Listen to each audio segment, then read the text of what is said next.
নমস্কার বন্ধুরা, আজকে আমার মেয়ে কলকাতায় থাকে, ও পড়ে। তো আজকে আমার মেয়ে 7টার দিকে ফোন করেছিল, বললো মাম্মি আমাকে কাশি হয়ে গেছে। তো আমি বললাম ফ্রেন্ডসদের নিয়ে নালে হোস্টেল সুপারকে বল, তো তোকে ডাক্তারের কাছে নিয়ে যাবে। তো বলছে পুরো আতঙ্কিত হয়ে আছে আমার মেয়ে দুদিন থেকে। তো বলছে মাম্মি আমার বাইরে যেতে ভয় করছে, আর আর তার থেকে সবথেকে বেশি ভয় করছে মাম্মি হসপিটাল যেতে।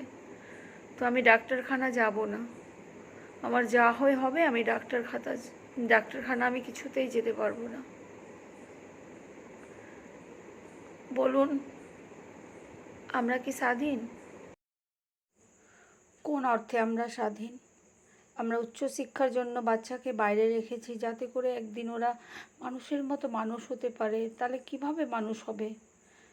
যারা যাদের হাত ধরে দেশ উন্নতি হবে, তাদের হাত আজ বাঁধা। কোন অর্থে আমরা স্বাধীন? আমার প্রচণ্ড ভয় করছে, আর মনটা খুব খারাপ করছে। আমার মেয়ের ফোন আসার পর থেকে আমার প্রচণ্ড মন খারাপ করছে আপনাদের সঙ্গে, তাই আমি শেয়ার করলাম।